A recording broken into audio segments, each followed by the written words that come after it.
So Brad, he had called me. I remember I was in Wichita for the 25K there, and I want to say I was in like the semis of the tournament there. And he called me. He's just like, "Hey, I just came back from the French Open.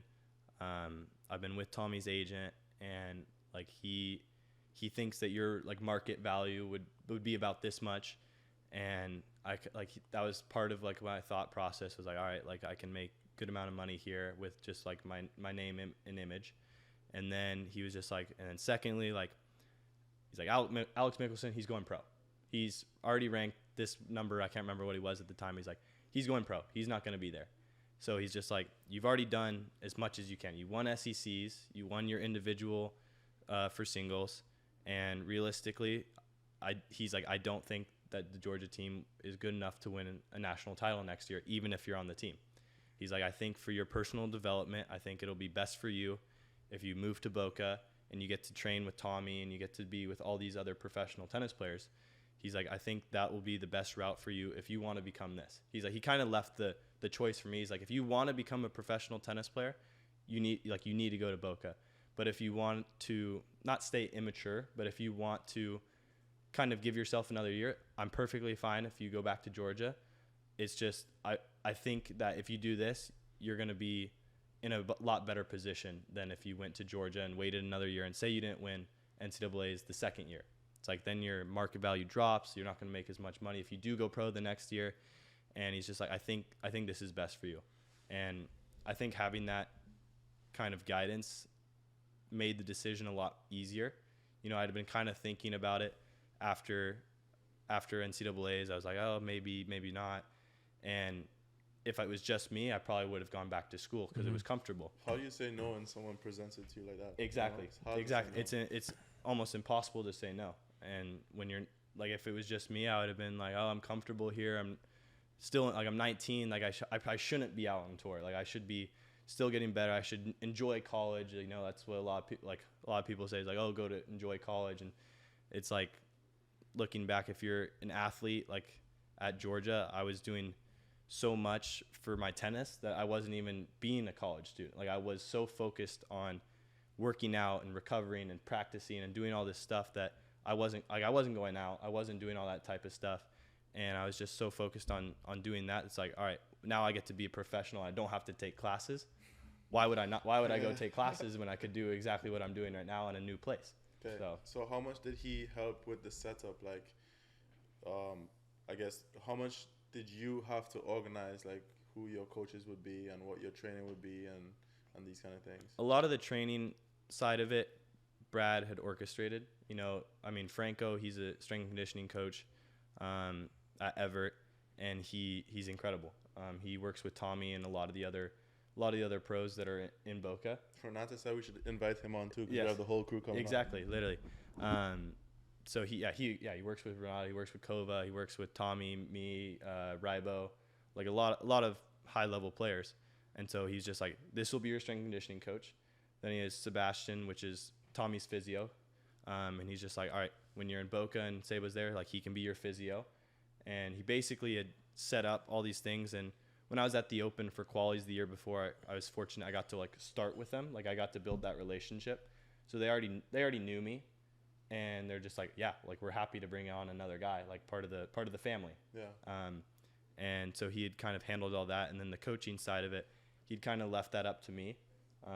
He had obviously given me names of people he recommended, and so I started off the summer with Nick Papik, who he's from Fresno. He played at Oklahoma, finaled for them like 2 years when they made the finals for a few years in a row.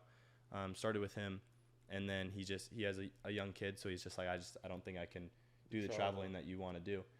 So I went to the USTA, and the USTA had helped me out for quite a few weeks. And then after the Open, I had made the decision. I was just like Brian was in Boca. I'd known Brian Garber for a little bit. Before that, he had worked with Mitch. I'd met him like the year before. But then Brian had an opening, and I was like, hey, Brad kind of set that up a little bit more. Okay. It was like, I think it'll be a good fit with you guys. And starting from the first week, it was a phenomenal fit. Just really started building that identity. So your team is kind of, I guess, what's Brad's role in your team? I mean, Brad's the king is what we kind of call him. Okay. Yeah, it's Brad's the king, and he kind of orchestrates everything for me and Tommy. And then there's also a few guys that he helps out with that kind of surround themselves with us as well. But yeah, Brad's the king, and he kind of manages it all. He's the king. So what was the adjustment like for you to the pro lifestyle, like training, fitness, rehab, physio, compared to how it was at Georgia? How different of a life is it now? You know, I didn't feel like it was that drastic of a change. Like, I felt like I'd already been doing everything that I'm doing now. I feel like I'd been doing in college. Fortunately, I kind of set myself up for success in that way. Like, I wasn't creating this dramatic change. It was just a different location with maybe slightly different people. I stay in contact with my trainers and physios from UGA, and so I kind of like I'm always in contact with them.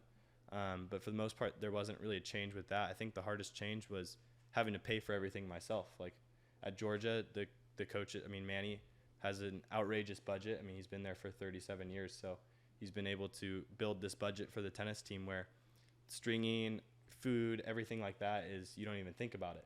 All we do is we eat at these nice places and we say, thank you, MD. And so it was just a lot different going on tour. It's like, I mean, you guys understand you're having to manage your budget and that type of stuff. And so when I started, I was I wasn't eating the proper way. And when I was at school, I was eating, I don't know, two Chipotle bowls. So what were you eating when you first started? I was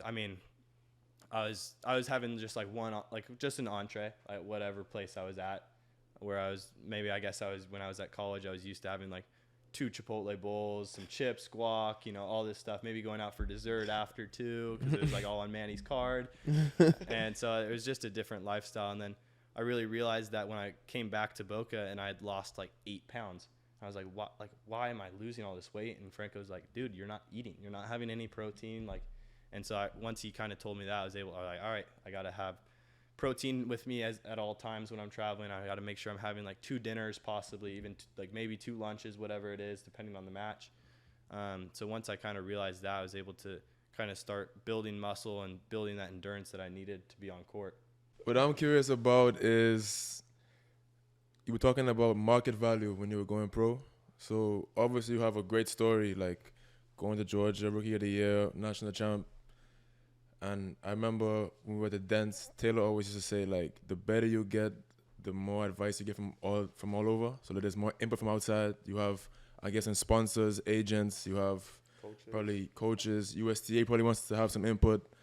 How are you dealing with all of that, all of those outside forces, all the input? And how are you dealing with it? And what are you focusing on so that you can keep it about the tennis and the improvement? Yeah, fortunately, I've kind of surrounded myself around people that help me with those decisions. So when I am confronted by those ideas, I'm able to kind of just like delegate it. Yeah. Like, hey, Brad, what do you think on this? And he gives me his answer, and he knows me so well, so he kind of knows like how I think. So I'm able to kind of ask him, and he's able to give me advice, and I trust his advice 100%. Yeah. So I'm able to quickly just pass it, like give the response to whatever was coming. I think the hardest thing that I've been trying to manage is the hate. It's like when you lose a match, obviously you guys know the Instagram DM blows up. Instagram, I'm getting 100 messages, and they're like, "Oh, you stupid kid! Like you shouldn't be pro. You should go back to college." Like all that stuff. And obviously, when I was first starting, and I'd lost 9 matches in a row, and you're seeing all that stuff, like hundreds of messages, and I'd be like, oh my gosh, did I just like make the worst mistake? Like, did I just ruin my life? Like all this stuff. And so I think that was the hardest part. And fortunately, my girlfriend, I gave her my password to Instagram. I was like, can you, like, if I lose a match, like, please log in before me and delete it all. And I think that's been so nice for me. That's big trust right there, boy. So Giving his girlfriend the password. lot of trust. And yeah, so she's been great for me just on that aspect, just making sure all that stuff is out of my sight. Now? It still happens now. Like not quite as bad. Now it's more of a just like, oh, you should. I don't even want to. Whatever. Yeah. You guys know. But that for sure has been the hardest part. I mean, and it's just part of tennis. I mean, it's part of pro tennis. You're always gonna get it, and that's never gonna go away.